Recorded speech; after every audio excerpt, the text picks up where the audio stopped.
Welcome to Larford Lakes. You join me here today on the Match Lake, which is renowned for big fish and big weights.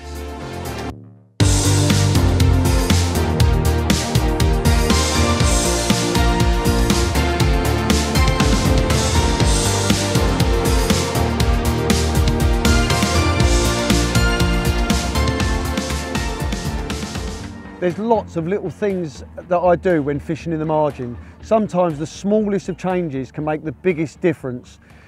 I'll be running through those little tips and tricks today to give you the most out of your edge fishing and hopefully put some more fish in your net.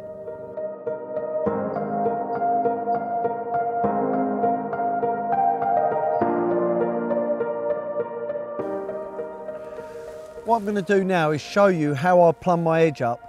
It's so important to get the little things right, as I was saying earlier. I'd like to, like where I'm going to plumb up today, there's some little picker lilies down there. There's 7 sections away, which I find is a good starting point for them fish. At the end of the day, we don't know how many we're going to be catching on a session. You might need 50 pounds, you might need 300 pounds, but that's something, that's a good starting point. You've got an indicator there that if one turns up, you might get a little knock on the picker lily. I've already plumbed up, but what I'm going to do, I'll show you how I exactly set my trap.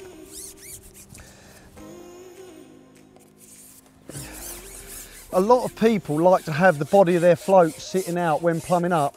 Me personally, I like it just so the tip of my float is showing, so the hook bait is literally touching the bottom. I've picked a far bank marker over there that I know is not going to move. The optimal depth for me is around 2 foot. Don't get me wrong, today we've got about 2'4". If they start getting a bit funny, we can always come in closer to a bit shallower water. You might ask me why I would set up 2 edges, one down the left and one down the right. The reasoning for this is that you can attack both edges in a different manner. Sometimes you may want to introduce ground bait to one side and not the other as a bit of a feel your way in. Don't get me wrong, by the end of the session you might be feeding both of them the same way, depending how the fish are feeding on the day. Meat mush plays a big part in my margin fishing. The choice is the mainline natural meat. I'm going to run you through the concoction that I use for around 2 foot of water that we have today. I start off with an 8mm cutter that will push the tin of meat through.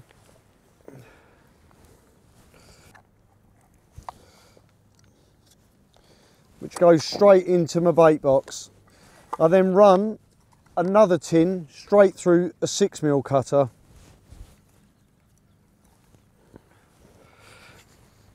Again, leaving on all the fat and everything, which will add to the meat mush consistency and texture.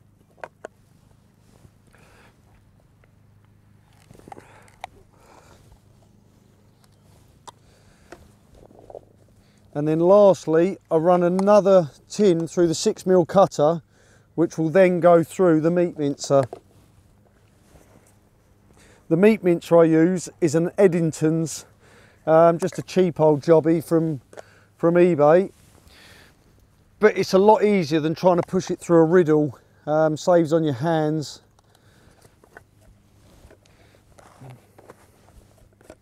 So slowly add it into your mincer. I use the medium cutter on the mincer, which I've found that gives it the best consistency.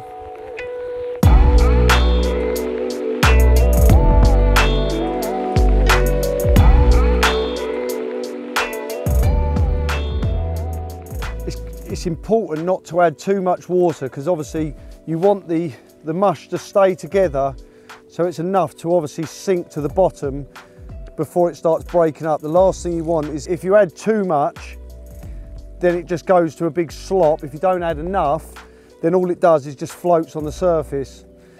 That's the sort of consistency you're looking for, something that just holds together once you've got it in the palm of your hand. But then when obviously that hits the water, it goes through the water and slowly breaks up before it hits the bottom.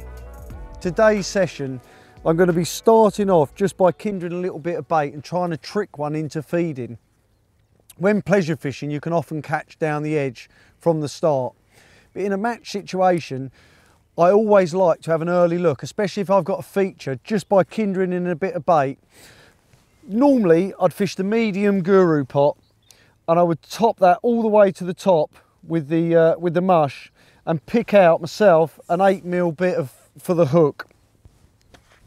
You can just slip your rig in and hopefully just draw one that might generally be living there or just lingering around at the bottom of the slope. So we'll just lower our rig in and see what we've got about. What I've done there, I always like to load my rig in from the side and then lower my float in, feed my bait,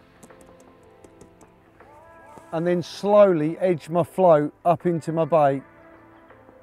Just so, because we're fishing dead depth on that slight slope, we can bring the float in just so the rig's sitting absolutely perfect and the bait's on the bottom.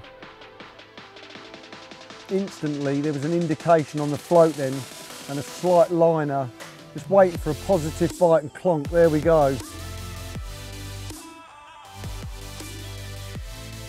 Not a great big specimen by Larford standards, but not a bad fish to start the session with.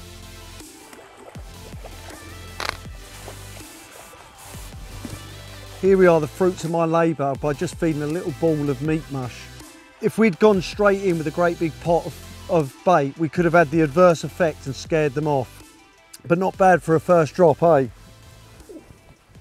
Right, round two, we're going to repeat exactly the same process. So an 8mm bit of meat, top the old pot up with some mush.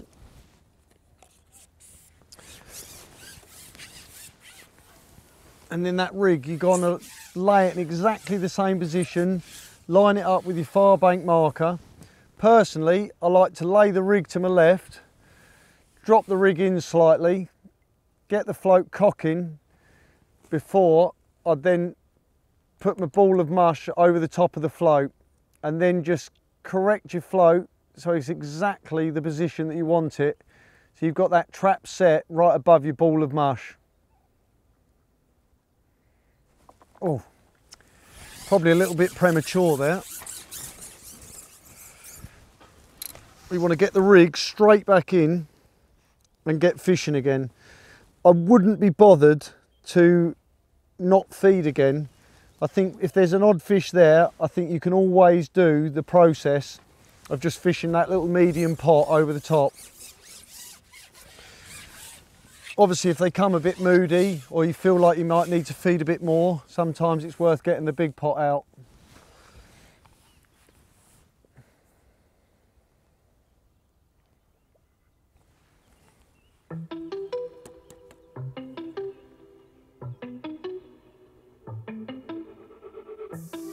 Oh.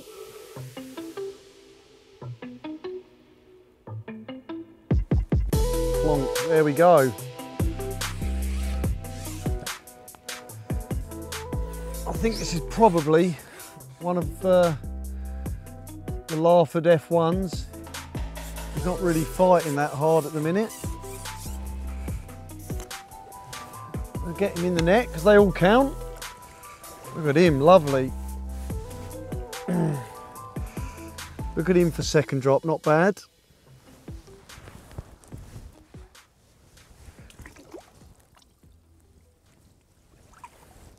Right, let's get back out there and see if we can catch another. All the time I'm getting bites or indications, I'd be more than happy just to plod along, keeping the fish coming, keep some bait going in, and hopefully maybe catch some of them big dogs. Thing is, if this was in a match, like most matches, it's just nice to be ticking over on fish and keep them coming into the net. As it gets later on, oh my God, that was just ridiculous. Literally, as I was lowering the rig in, sliding down on the bottom of the slope, it's literally just gone straight under. I think there's a fair few F1s in the swim at the moment.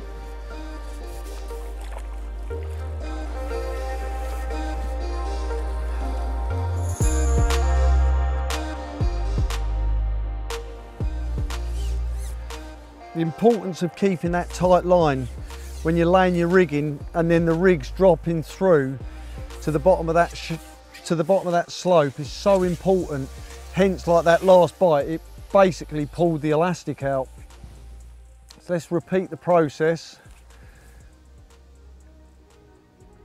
Get your rig lined up to the far bank, plop in your ball of mush, just check your rig, and there we go again.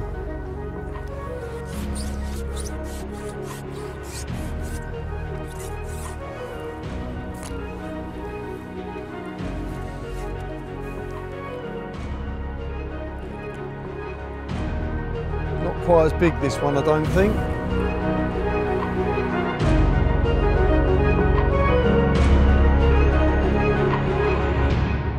My margin rig choice is strong and simple, but very effective. The elastic I use is a purple J range. This elastic's very soft when you hook one, but you can guide it out of your peg easy enough, and when playing them on a top kit, it often powers up when needed to land them great big uns that we're after. The main line I use is 022 N gauge. This may seem a bit heavy, but you want something that's not going to let you down. The float is a margin diamond in a 0.4. The float itself's got a big visible tip, it's strong, it's durable, it's not going to break. It takes 5 number 8s, which is ideal because I put them in a straight bulk above the hook length.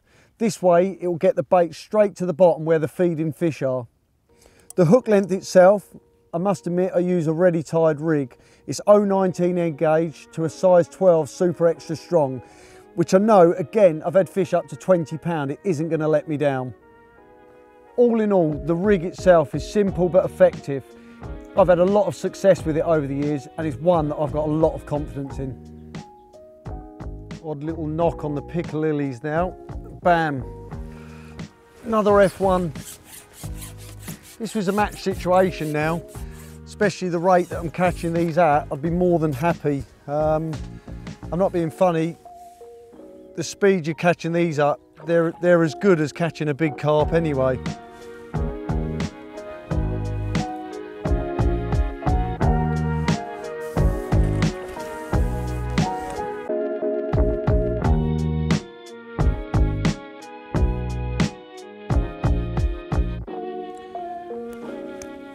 Obviously we're pleasure fishing today, and there's obviously a lot of feeding fish, but I think it gives you a prime example of how that little trap just tricks them into feeding. Where I think people are obsessed, especially in fishing in the edge, with just feeding lots of bait, and I don't always think that that's necessarily the best option or always the case that's needed. It's just proof in the pudding that that little ball of bait just works. Getting instant liners again, where there's just fish homing in on the bait straight away, bam.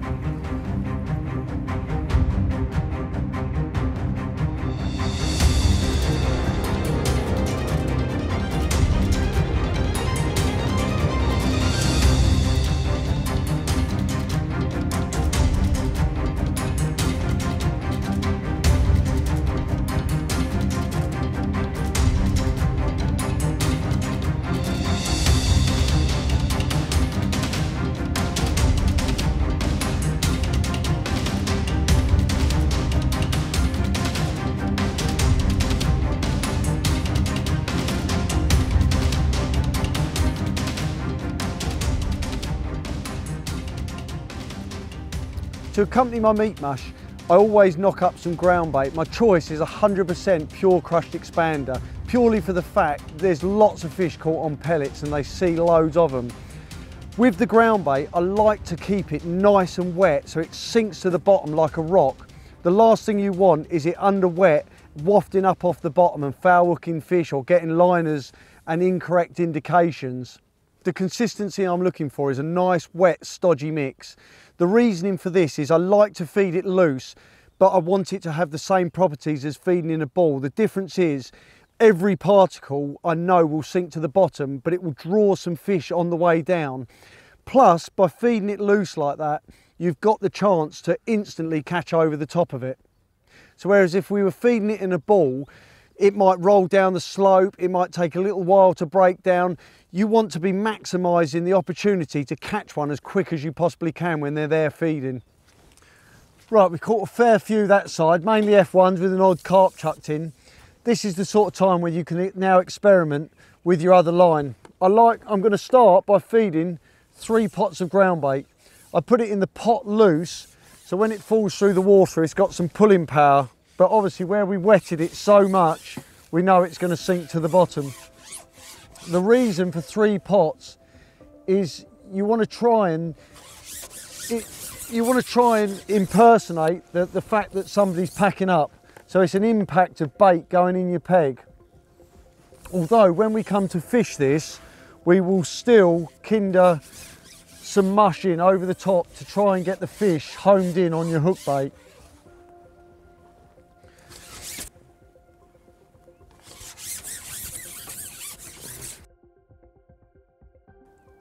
Same 8mm hook bait with a little bit of mush in the pot.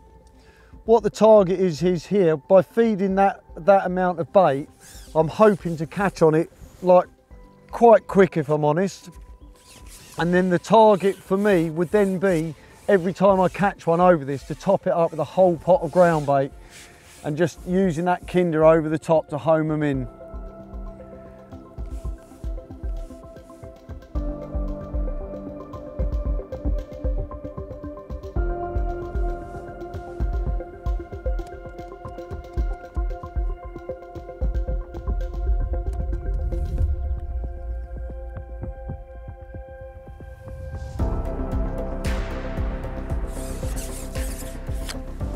Well, as you can see, straight in, and it's one of them bigger fish. So obviously the fish today are clearly hungry and wanted that more impact of some bait to try and push out those F1s.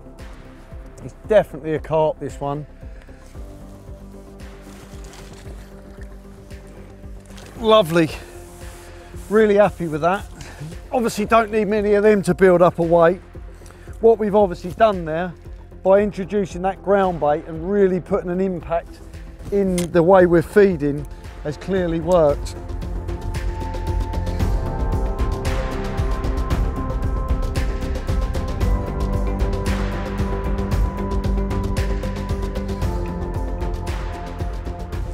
It's key to keep feeding while you've got these big fish now feeding in the edge.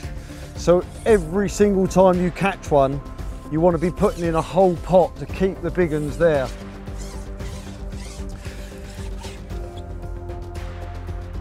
It's still so important to keep feeding through your kinder pot over the top as well, when you've got the fatty, meaty goodness that just pinpoints them onto your hook bait.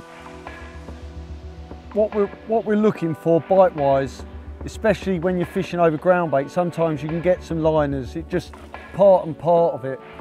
What you want is a nice, sharp, positive bite before you give it a firm, hard strike. Little indication straight away. Bam. It's important when playing the fish to be confident in your gear. You don't want to be chasing the fish all around the place, but at the same time you don't want to be ripping its head off, because every fish is going to count in a situation.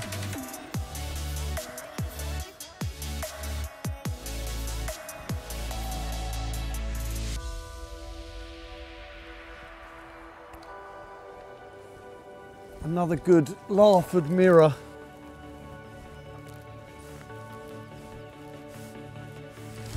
The reason for pumping my top kit when they come in is trying to lock in your hollow elastic to be able to get them to lift their head up.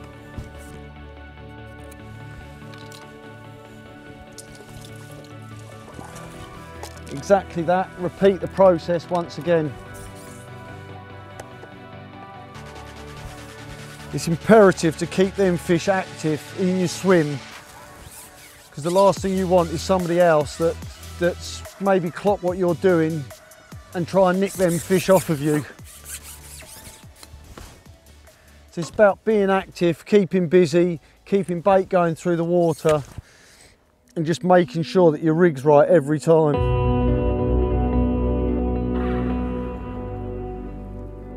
It's definitely apparent today that the fish want some ground bait fed with the meat.